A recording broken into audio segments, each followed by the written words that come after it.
Assalamualaikum warahmatullahi wabarakatuh. Jumpa kembali lagi dengan saya Udin dalam channel Kim Ude. Asiknya belajar kimia. Materi hari ini adalah pembahasan soal kimia ujian masuk UIN Jakarta tahun 2019 akan saya bahas ya. Permintaan dari teman-teman semua langsung ke WA Kim Ude dan juga ada di IG Kim Ude. Jangan lupa yang belum follow IG Kim Ude langsung kimia.ud ya. Pada soal kimia UIN Jakarta 2019 ini, yaitu nanti ada 5 soal kimia. Ini juga sangat membantu kalau teman-teman ini benar semua, maka nilainya juga cukup tinggi ya, tidak terlalu banyak di soal ujian masuk UIN Jakarta ini. Dan ujian yang tahun sebelumnya juga hanya ada 5 untuk soal kimia ya.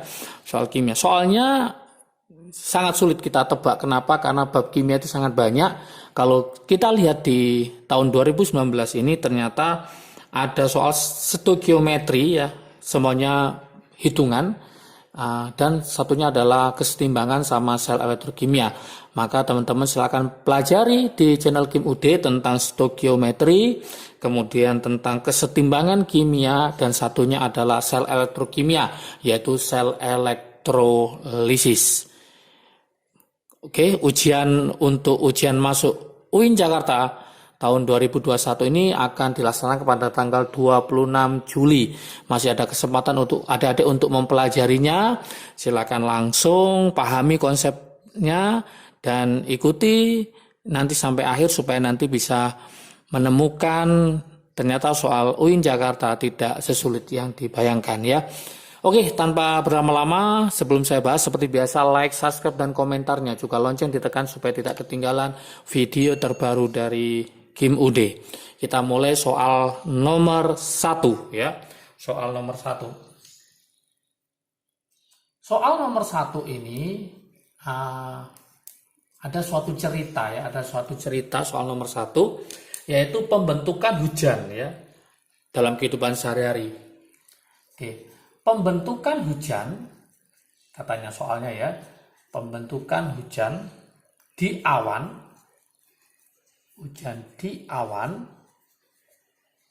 terjadi karena reaksi,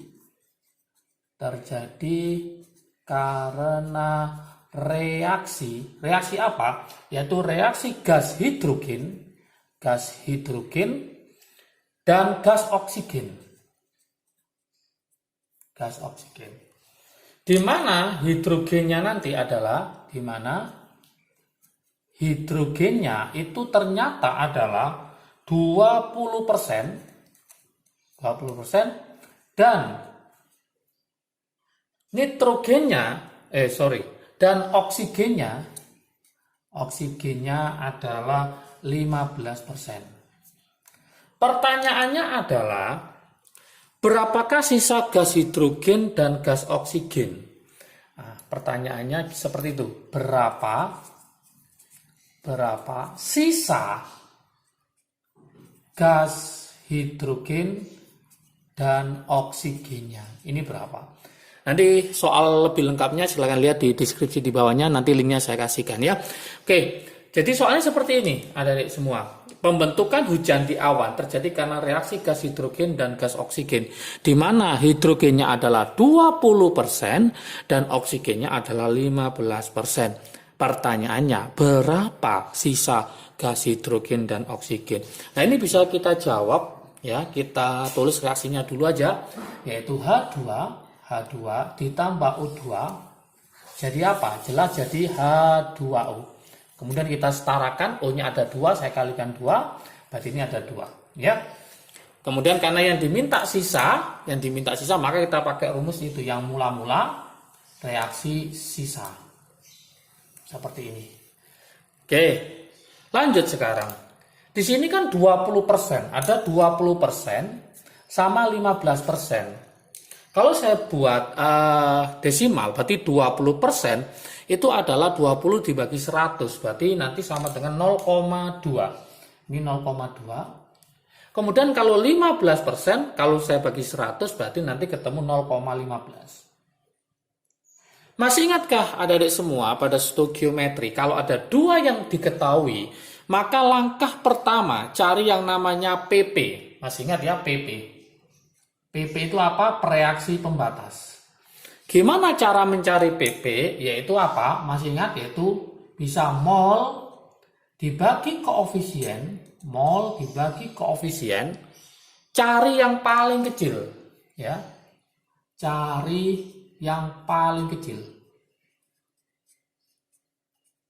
Oke. Mol dibagi koefisien cari yang paling kecil. PP inilah nanti yang sebagai reaksi pembatas, artinya dia itu habis bereaksi, berarti 0. Sekarang kita cek di sini. 0,2 dibagi 2 ketemu 0,1. 0,15 dibagi 1 ketemu 0,15. Berarti yang kecil yang mana? Jelas yang ini. 0,2 bagi 2 0,1. Berarti H2 inilah yang sebagai PP-nya. Karena sebagai PP maka ini habis bereaksi. 0.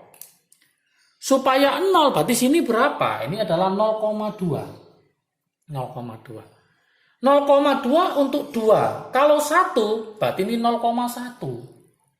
Nah, berarti ada sisa untuk hidrogennya. Berapa sisanya? 0,15 dikurangi 0,10. Maka ketemu berapa? 0,05. Oke.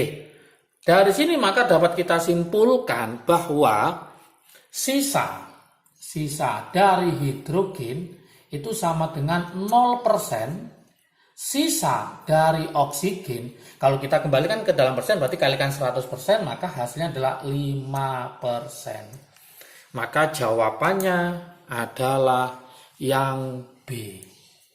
Oke, seperti itu adik-adik semua. Jadi sangat mudah sekali ya, sangat mudah sekali. Nanti silakan dilihat soal lengkapnya ya supaya lebih paham lagi di deskripsi di bawahnya. Oke, soal nomor 1 sudah selesai, kita ke soal nomor 2. Soal nomor 2.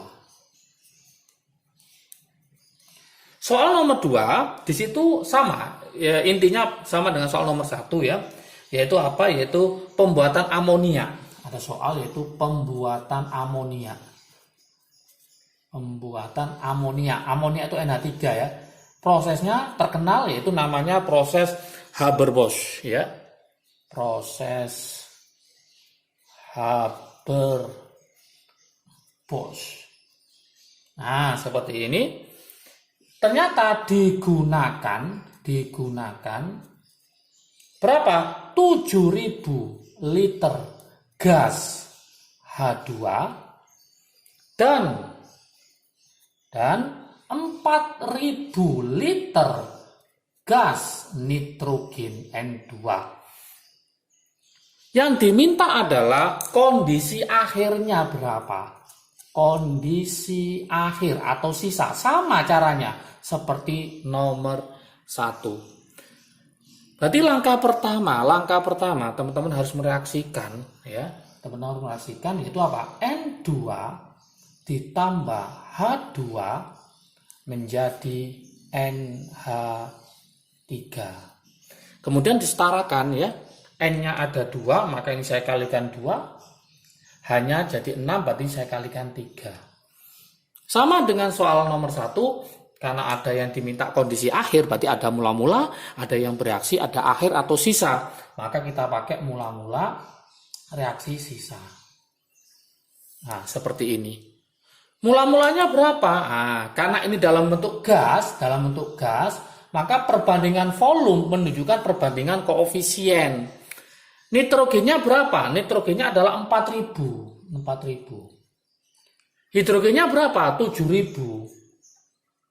Nah, 7.000 liter. Nah, sama dengan soal nomor 1, maka langkah pertama ya, adik-adik harus mencari reaksi pembatas, yaitu mol atau volume dibagi koefisien, dia yang paling kecil. 4.000 bagi 1, 4.000. 7.000 bagi 3, sekitar 2.333. Maka yang paling kecil adalah hidrogennya. Berarti kesimpulannya yang habis bereaksi adalah yang hidrogen. Berarti ini pasti 0. Ini nanti akan disebut sebagai PP. PP. Apa PP? Yaitu reaksi pembatas. Ya. Reaksi pembatas artinya semua bereaksi tidak ada sisa. Sisanya adalah 0. Berarti ini 7.000. Mencari ini berpakai perbandingan, ini 1, ini 3. Berarti 1/3 dikali 7.000, maka sekitar 2333, bla bla bla gitu enggak? Ya enggak saya tulis, langsung aja yang paling besar 2333. Kalau mencari ini boleh pakai perbandingan ini, 2/3 dikali 7.000. Kalau kepingin gampang, ini kan angkanya 1, ini kan angkanya 2, maka berapa kalinya? 2 kalinya. Maka ini ketemu 4666. Seperti itu. Ini kalau kita kurangi berarti ketemu 1667. Yang ini ketemu 4666. Inilah keadaan akhir, kondisi akhirnya. Oke, di pilihan tidak ada jawabannya ya. Nah, ada jawaban ini 8.000, saya takutnya pembuat soal ini 4.000, ini 2 kalinya. Ini sebagai bereaksi pembatas, padahal dia bukan bereaksi pembatas. Bereaksi pembatasnya adalah hidrogen. Kok tahu dari mana? Karena 7.000 bagi 3 lebih kecil hasilnya daripada 4.000 dibagi 1. Maka bereaksi pembatasnya adalah hidrogen, bukan nitrogen. Maka kalau saya cari optionnya di jawaban A sampai D, tidak ada option yang tepat. Jadi nanti untuk menjawab soal nomor 2 caranya sama dengan soal nomor 1. Artinya apa? Adik-adik harus mencari reaksi pembatas, kemudian tinggal dibandingkan dengan koefisien untuk mencari yang lainnya. Oke, paham ya? Kita lanjutkan ke soal nomor 3. Soal nomor 3 sudah kita beralih kemana? Yaitu ke soal kesetimbangan ya. Soal ini adalah soal tentang konsep. Ini lumayan agak menantang soal nomor 3, yaitu di situ diketahui suatu reaksi seperti ini, nomor 3. Oke. Jadi ada suatu reaksi sama ya, proses pembentukan amonia yaitu Haber-Bosch, yaitu 3H2 ditambah N2 kesetimbangan menjadi 2NH3 seperti ini. Kemudian ada data di situ, ada data suhu, ada harga Kp, ada harga Kc ya. Pada suhu 25 ternyata harga Kp-nya adalah 9 kali 10 pangkat 5, harga Kc-nya adalah 9 kali 10 pangkat 8. Pada suhu 300 dinaikkan, ternyata harga Kp-nya menjadi 4,6 kali 10 pangkat min 9, harga Kc-nya menjadi 1 kali 10 pangkat min 5. Pada suhu 400 dinaikkan lagi, ternyata harga Kp-nya adalah 2,6 kali 10 pangkat min 10, harga Kc-nya adalah 8 kali 10 pangkat min 7. Oke. Pilihannya, nah ini ada pilihannya, ini konsep ini harus jelas nanti ya. Pilihan yang pertama, A, ya, saya tulis saja ya, nanti lebih lengkapnya silahkan lihat di link soal di deskripsi di bawah ya. Untuk menghasilkan ya, untuk meningkat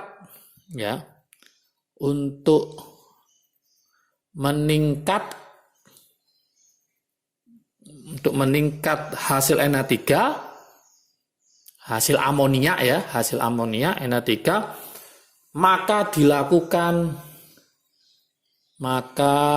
dilakukan dengan cara menaikkan suhu. Betul apa salah? Menaikkan suhu. Itu yang A ya, yang B. Yang B, reaksi tersebut ya, yang B adalah reaksi apa itu? Reaksi eksoterm ya. Nah, reaksi pembentukan amonia. Reaksi pembentukan amonia. Amonia tadi masih ingat ya? Yaitu apa? NH3 adalah eksoterm. Betul apa salah? Adalah eksoterm. Oke, yang C. Untuk yang C, opsinya adalah perubahan entalpi. Nah, perubahan entalpi. Entalpi apa? Penguraian amonia bertanda negatif. Betul apa salah? Negatif. Oke, terakhir yang D, produk peruraian NH3, produk penguraian atau peruraian boleh ya, penguraian NH3 terjadi lebih besar pada suhu rendah. Oke, sekarang kita analisis ya, pada suhu rendah. Betul apa salah? Oke. Gini trik asiknya, saya buatkan trik asiknya dulu. Trik asiknya.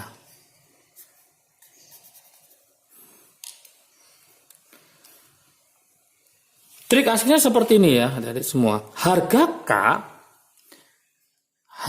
K itu bergantung pada suhu, baik KC maupun KP, bergantung pada suhu. Oke. Harga K itu bergantung pada suhu. Selama suhu tetap ya, selama suhunya itu tetap, maka harga K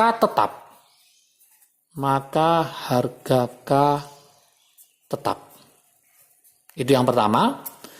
Nah, jikalau suhunya naik, nah ini ya pertama. Yang kedua, jika suhu naik dan ternyata harga K itu bertambah,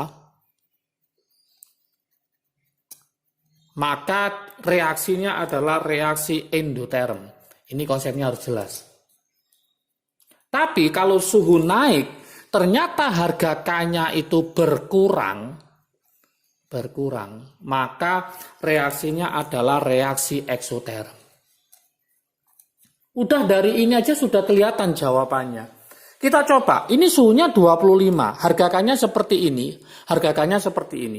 Saya naikkan 300, harga K-nya bertambah apa berkurang? Jelas berkurang, asalnya pangkatnya positif jadi negatif. Kemudian saya tambah lagi suhunya, saya naikkan lagi 400, harga K-nya berkurang, min 10, min 7. Artinya apa? Pada suhu naik, harga K berkurang, maka ini adalah eksoterm. Berarti kesimpulannya, reaksi pembentukan NH3 itu kesimpulannya merupakan reaksi eksoterm. Kalau reaksi eksoterm, maka delta H-nya pasti negatif.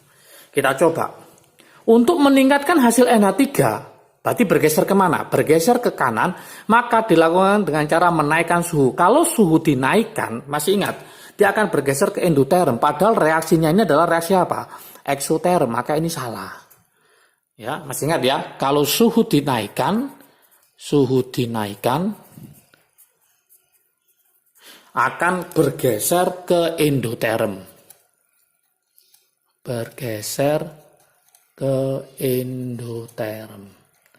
Jadi option A, untuk meningkatkan hasil NH3, suhu dinaikkan dengan cara menaikkan suhu. Dia akan bergeser kemana? Bergeser ke kiri, karena reaksi ke kanan adalah reaksi eksoterm, berarti salah. Reaksi pembentukan amonia merupakan reaksi eksoterm, betul. Berarti jawaban yang tepat adalah yang B, seperti itu. Perubahan entalpi peruraian ini adalah pembentukan. Kalau diubah menjadi peruraian NH3 menjadi H2N2, maka delta-nya akan berupa tanda, asalnya min jadi plus. Ini tetap min, berarti ini juga salah. Produk peruraian NH3 terjadi lebih besar pada suhu rendah. Oke, kalau ini saya balik, maka kan menjadi delta-nya positif. Positif adalah apa? Endoterm. Kalau suhunya rendah, itu bergesernya bukan ke endoterm, tapi ke eksoterm. Maka produk peruraian NH3 akan lebih kecil pada suhu rendah. Maka ini juga salah. Jadi jawaban yang paling betul adalah yang B. Oke, kita lanjutkan ke soal nomor 4. Oke, soal nomor 4.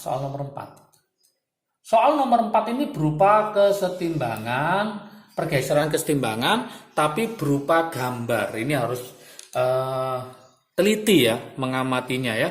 Di situ ada soal seperti ini, ada H2 H2 ditambah Cl2 menjadi 2HCl. Situ ada delta H-nya adalah min X, artinya dia adalah reaksi eksoterm. Kemudian ada gambar di sini, ada seperti ini. Nah, saya gambarin lah ya. Nah, seperti ini. Ada 4 kalau nggak salah ya. Nanti lebih telitinya nanti silakan lihat ya soal aslinya ya. Supaya apa? Supaya nanti paham bentuk yang ditanyakan. Ini kenapa saya tulis lagi supaya nanti lebih paham ya. Di sini ada hitam 1, ini juga, ini hitam semua. Kemudian yang ini hitam semua, ini salah satu. Kemudian ini hitam semua. Ini sangat mudah sekali, tapi kalau paham konsepnya di channel Kim Ude sudah lengkap. Nanti silahkan dicari, yaitu pergeseran, faktor-faktor pergeseran kesetimbangan ya. Nah, apa saja itu, bisa konsentrasi, bisa tekanan dan volume, bisa suhu, nah, seperti itu ya. Nah, seperti ini soalnya. Ini keadaan awal. Gambar ini keadaan awal sebelum dikasih perlakuan. Oke. Terus kemudian di sini ada keterangannya. Yang ini siapa ya? Yang hitam semua ini siapa? Yang putih-putih itu siapa? Kemudian yang satunya hitam, satunya putih ini siapa ya gitu. Nah, ternyata ini adalah Cl2. Ini Cl2. Yang ini adalah H2. Yang ini adalah HCl. Oke. Yang diminta adalah jika H2 ditambah ya. H2, konsentrasi H2 ditambah, oke, ditambah, maka hasil akhirnya bagaimana? Hasil akhirnya bagaimana? Oke, maksudnya hasil akhir apa? Gambarnya ini berubah jadi bagaimana? Lagi ini langkah pertama, teman-teman harus menghitung dulu. Berarti Cl2-nya ada berapa? Yang putih ada berapa? 1, 2, 3, 4. Berarti totalnya ada 4. Yang hitam-hitam 1, 2, 3, ya, 4. 1, 2, 3, 4. Ada 4. Yang hitam sama putih, ya, ada berapa? Kita hitung 1, 2, 3, 4, 5, 6, 7, 8. Ada 8. Oke. Totalnya adalah 16. Sudah selesai. Berarti konsepnya gimana nanti? Nah, saya tulis lagi reaksinya. H2 ditambah Cl2 menjadi 2HCl. Jikalau ini ditambah, konsentrasi H2 ini ditambah, otomatis dia akan bergeser kemana? Jelas bergeser ke kanan. Bergeser ke kanan. Kalau bergeser ke kanan, maka akibatnya apa? Harus tahu. Kalau bergeser ke kanan, akibatnya apa? Akibatnya nanti konsentrasi dari HCl ini akan bertambah. Jelas. Akan bertambah. Kemudian konsentrasi H2 sama konsentrasi Cl2, H2 sama Cl2 otomatis akan berkurang. Berarti teman-teman harus mencari HCl yang awalnya 8, nanti harus lebih dari 8. Untuk H2 sama Cl2 yang awalnya 4 harus kurang dari 4. Bisa 3, bisa 2, nggak boleh 4. Harus kurang dari 4, ini harus naik lebih dari 8. Maka dari situ dapat dipilih jawaban yang betul adalah yang D. Inilah jawabannya. Silakan nanti dilihat di gambarnya. Ternyata yang D itu HCl-nya bertambah, Cl2 sama H2-nya berkurang ya, berkurang. Itulah jawaban soal nomor 4. Jadi kalau konsentrasi ini ditambah, bergeser ke kanan. Loh, seandainya yang sebelah kanan saya tambah, HCl saya tambah, maka dia akan bergeser ke kiri. Itulah pergeseran kesetimbangan. Silakan nanti lihat di video kesetimbangan, langsung ke playlist ya, kesetimbangan kimia, cari pergeseran kesetimbangan. Sudah lengkap di situ. Silakan nanti dipelajari lagi. Soal terakhir ya di pembahasan soal kimia ujian masuk UIN Jakarta pada tahun 2019 ini, soal nomornya soal nomor 5 seperti ini, yaitu soal sel elektrolisis ya. Soal nomor 5. Oke. Di situ ada leburan ya, leburan KCl, leburan KCl dengan I-nya adalah 2 ampere, I-nya 2 ampere, kemudian T-nya waktunya adalah 30 menit. 30 menit ini sama dengan 1800 ya, 30 kali 60 ya, berarti 1800 detik. AR-nya si K adalah 39. Oke, pertanyaannya yang A. Gas klorin di anoda. Gas klorin di anoda. Betul apa salah? Yang B, gas hidrogen di anoda. Yang C, gas klorin sama dengan 5,6 liter dalam keadaan STP.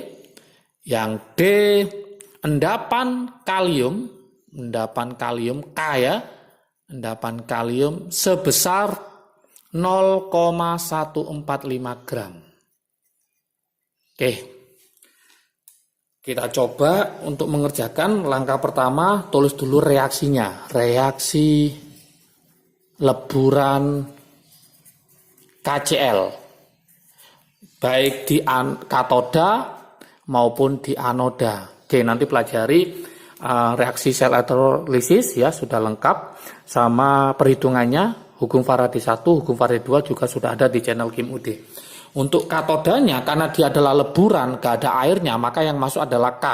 Berarti nanti K plus elektron menjadi K.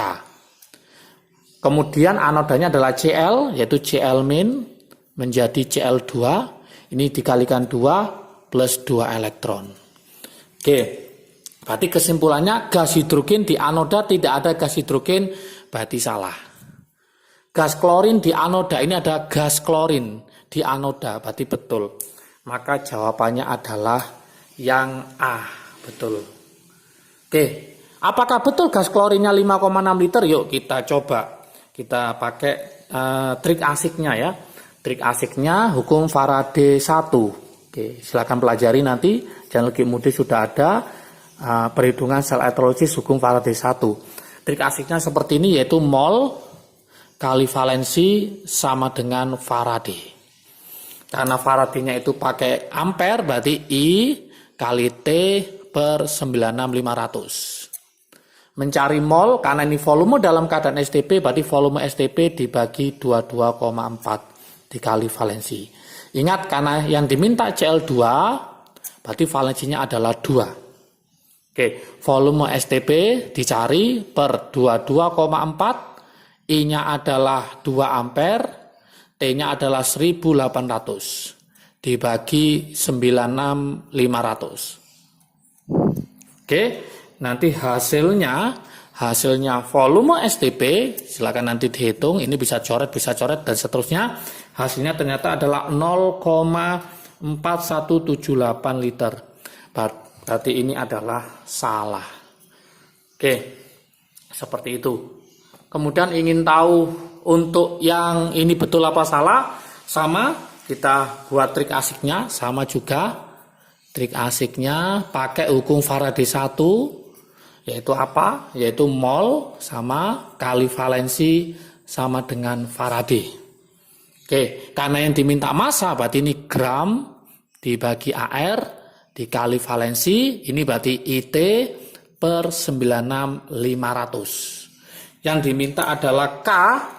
K itu muatannya K+, berarti valensinya adalah 1. Gramnya dicari, AR-nya si K adalah 39. Ini sama 2 dikali 1800 dibagi 96.500.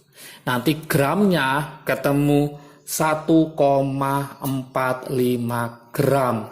Yang ini ternyata ketemunya adalah 0,145 gram. Berarti ini juga salah. Maka jawaban yang betul adalah yang A. Oke, adik-adik semua pejuang ujian masuk UIN Jakarta tahun 2021 ini semoga nanti sukses pada tanggal 26 Juli 2021. Berjuang, semangat ya.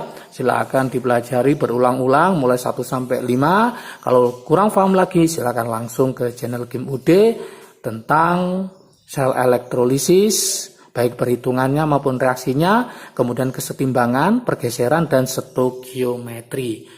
Itulah kesimpulan untuk soal ujian masuk UIN Jakarta tahun 2019 ya, untuk pembahasan soalnya. Oke, semoga sukses, semoga bisa mengerjakan, bisa menyumbangkan poin untuk kimianya. Sukses selalu, salam sukses dari Kim UD, asiknya belajar kimia. Assalamualaikum warahmatullahi wabarakatuh.